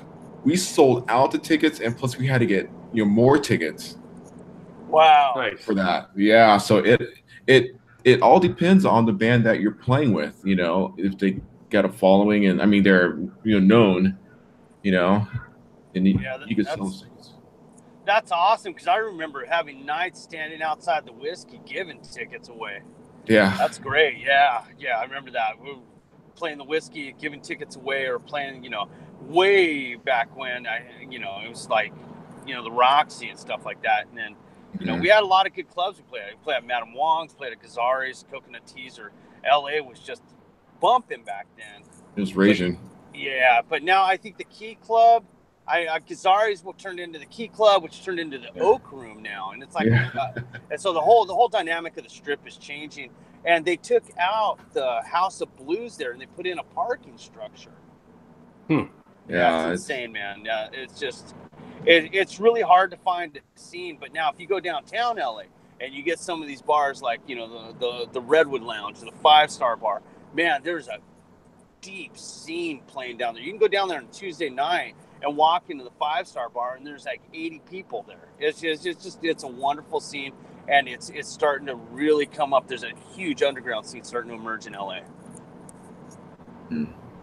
Very cool. And I got a question here. David Ennis asked how I'm doing tonight. I am doing fabulous, David Ennis. Living the dream, doing my YouTube thing, hanging out with rock stars. What could be better than that on a Sunday night?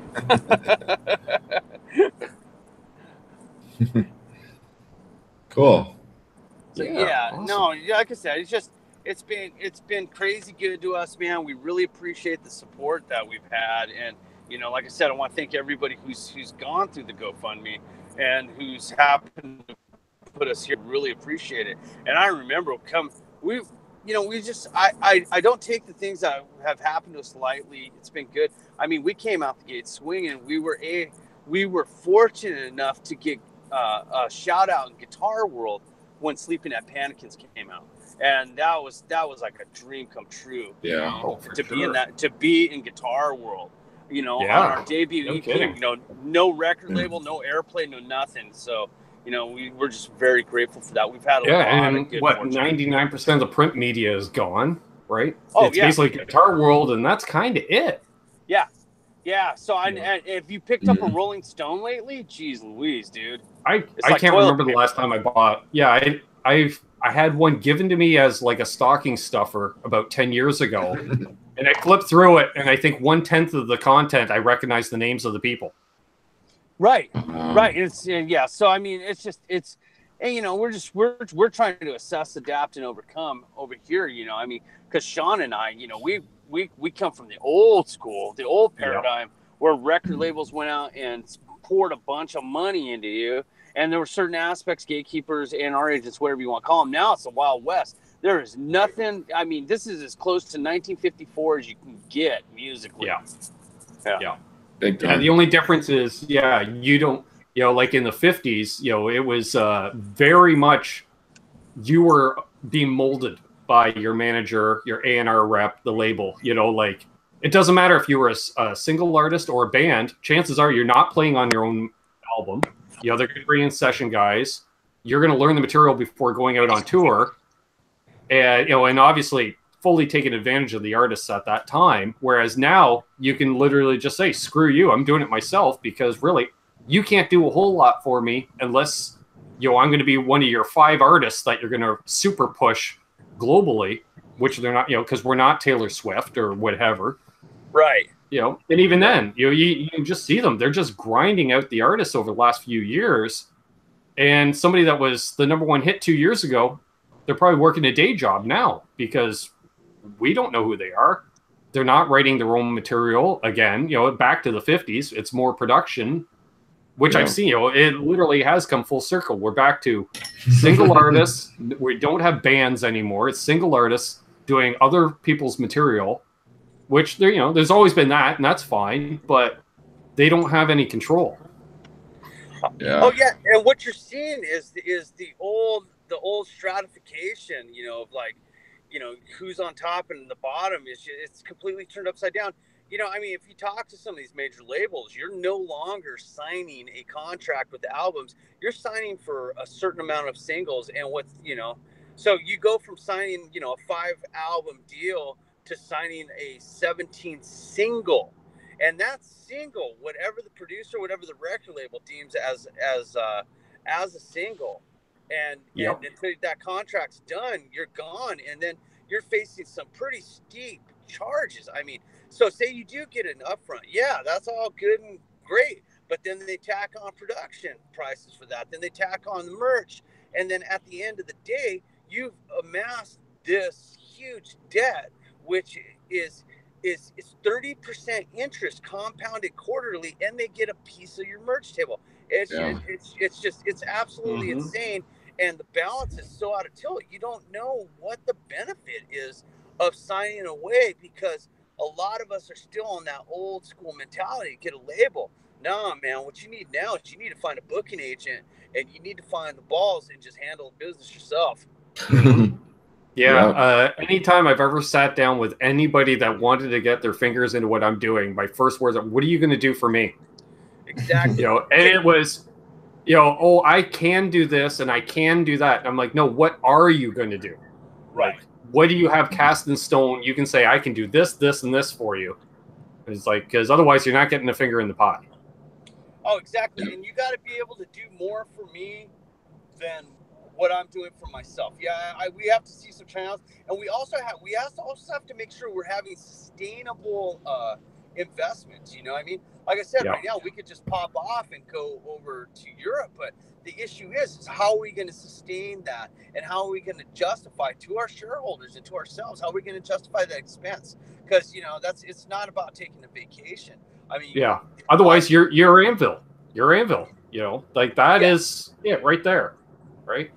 Yeah, and then look at my guys. I got good quality guys. These guys have families and stuff. They need to get paid. They need to be taken care of. So, and as far as it goes, as far as leading this band, there's a lot of people I have to think about when making some of these decisions. It's just not about what I want to do, what the band wants to do. It's about, well, how's this going to affect the kids? How's this going to affect this? And it's about creating that kind of family dynamic and just being a good steward with that money and handling it. And once again, I can't thank these people enough who supported us. Nobody has to buy an album, and these people have been buying albums, and we really deeply appreciate that. Yeah. Hey, we got Lando 27 Music tuning in from our nation's capital. Good to see you, buddy. Hey, Lando. Hope things are well. He's got a great channel. Put out lots of stuff. Yeah, Lando, I don't know what's up with all the thumbs downs. I'm thinking it's for me. It's not for these guys. So I think I've picked up a few haters over the last couple of weeks. So oh no, I don't know what the thumbs up to thumb down count is, but I heard we have 16 thumbs downs, which is a new personal record other than my one video that has 10 times the views of any other one. So, whatever. Let the haters hate. It's all content. Yeah. It's all good. Yep. Yeah, the good outweighs the bad. No, it sucks, dude. I remember when we had the Guitar World, when the Guitar World came out, Sean, remember that? The trolls just poured out of nowhere, dude. They were talking about anywhere from there was too much space at the beginning of the track. And the bottom line is it's gonna be what it's gonna be. And if we are pleasing everybody, we are not doing our job. Because it's a simple fact. So, but no, that's the bottom line, and that's great. So I'd be interested. Well, to see we just got the score. We got 20. We're leading 28 to 16. So there we go. All right, that's awesome. That's awesome. Yeah. So and it's all good, man. And it's that kind of. Those people who are doing the thumbs down, it's really great because that keeps everything in perspective for us too, Hey, I'm getting way too much positive news to dwell on anything negative. Exactly. And at the end of the day, dude, we're all going to be dead, Exactly. So I just don't have the time to wrestle with that at all. Yeah. And, well, it was funny, and I want to give him a shout out because he's going to watch this on replay. I had a nice video chat with a channel by the name of China Guitar Skeptic, which is a link down below to his channel. If you guys, if you're not already a sub, go ahead and sub him. He was over at GitCon this last week. If you guys know GitCon happening over in Germany there. Yeah. And freakishly enough, apparently my name and channel came up in conversation over there. Oh, that's awesome.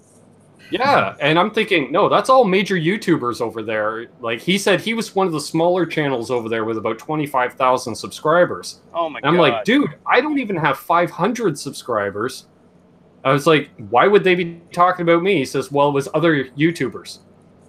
They're aware of what I'm doing, and they're like, Ben should be here. And I'm like, well, thanks. I appreciate the call. So, when I hear stuff like that, a few thumbs down really don't bother me because those who are way more successful at this game of YouTube or whatever you want to call it, if they like what I'm doing, that it's like Joe Blow on the street can go, "Hey Sean, cool lick," but when Phil Collin goes, "Hey Sean, cool lick," you feel a little better when it's Phil saying it to you. Yeah. It's the whole credibility. Yeah, and the whole thing is, man, there's people that have suggested we get another vocalist. You know what I mean? But that's all right, man. That's a whole nother ball game there. But it's just, bottom line is, man, I try to be as patient as I can. But at the end of the day, I really love people. I really sitting down and talking to people, man. So Exactly. yeah. I don't think it was Cheddar, EJ. Cheddar's at home. I don't think he was over there. And 9 Fathom says thumbs downs are a badge of honor on YouTube. They are. That's how you know you've really arrived. And you know, I got some dedicated haters because, like, I post a video and not only are they subscribed, but they got that bell rung because I post a video and within a minute there's my 2 thumbs downs to start. It's just like, God love them. When they got nothing better to do, they keep refreshing YouTube waiting for me to post a video. Oh my God. I think it was the other night before we even got started. We were warming up in the hangouts, and we already. I think, Sean, didn't we start that interview with like 2 thumbs down, and it hadn't even aired, or was it 1? It was 1, and I was like, we haven't even gone on yet. What's going on? I had that happen. Like I set these up in advance, and I checked on a feed at 3:30 in the afternoon, and I was going live at 8, and I had 3 thumbs downs, and I'm like, I'm not even live for 4.5 hours, guys. Yeah, it's unbelievable. But like they're bored and they just want to think that if they do the thumb down thing, they think it's making you think a certain way, and it's not. It's just you think it's going to lower your awareness on your channel, but actually, Lando said it best: thumbs up or thumbs down, it doesn't matter. It's all interactions, and the YouTube algorithm sees it that way. Like, more comments, more thumbs equals more visibility. Yep. So, because it could be something very controversial that could have 50-50 thumbs up, thumbs downs, and it could be thousands of them. Well, of course, they're going to push that video because people are tuning in. Yeah, like I saw one video I was watching, and it had like 1,000 thumbs down and maybe about 25,000 thumbs up, and then like when I see the 1,000 thumbs down, I'm like, how does that work? Because I didn't know how it worked. You know, I mean, but their channel is popular. People are, like the moment that they post a video, they get like hundreds of people talking on there. It's crazy. It's crazy. So I don't. Those thumbs down, they're just bored. Oh, we lost Rob. I think the battery finally gave out. Yeah. Well, it's funny because I was thinking we'd go about 2 hours and it's 10 on the nose right now. So I will say to the chat, if you guys have any other questions, ask away now. If not, we will wrap it up. So I'll give it a minute here to see if anybody else comes in the chat. And if you're new to the channel, please, leave a thumbs up and subscribe and ring that bell so that way you're notified whenever I put out some content. I will be going live again tomorrow. Let me think, at 3 p.m. Eastern, noon Pacific, and I'm going to have Vlad from Cat Pick Studios out of Finland on for a hangout. That should be fun. Want to start doing some daytime stuff and to allow some of the more European viewers to be able to watch live and interact, because they comment on the videos, but they never get to watch live. Yeah, no, EJ, the thumbs down are not dictating the conversation. I wasn't even aware. I couldn't care less. Yeah, it's just haters. Yeah. Let's see. Michael Smith says, how long do you think until the next album is completed? Well, we actually just started it, and we're on getting down the whole concept of it. And I think where it's leading more towards the industrial side, of us. And then we have other songs that didn't make it to the second album that we're going to put out on the third album, and they are amazing songs. I was really shocked that they didn't make it, but we had a good set of them that we wanted to do for this second album. So Rob was thinking, and Charles and I were thinking of doing a single for Christmas, and then in January, February, and March, I think that those are the 3 months that we're going to do the third album. So that's I think that's the plan. Well, to quote Michael Smith, that is going to be killer. Yeah, I can't wait to actually do this third one because we're going to be tapping into that whole electronic age. and I'm like a Rob Zombie, White Zombie, a Ministry, a Nine Inch Nails, a Marilyn Manson kind of guy. Right. And it take the shredding guitar, the really heavy chugging, tuned down, and then mixing that with Rob's punk type of voice and a melodic type voice. Mm-hmm. And with Charles, way how he plays drums, I think we're gonna have something. The only thing that I think that would probably be different, live wise, is us playing to tracks, because we wouldn't want to bring that element of certain things that we're going to be doing on the album. And I'm sure that we're going to track it live, because that's what. Right. I mean, like I was going to ask, is anything from the upcoming album going to be performed live on this tour? Yes. Actually, we wanted to do.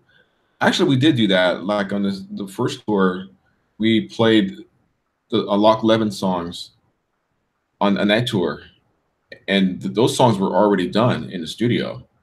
But this time, because we go out in 2 weeks, 2 or 3 weeks, we're going to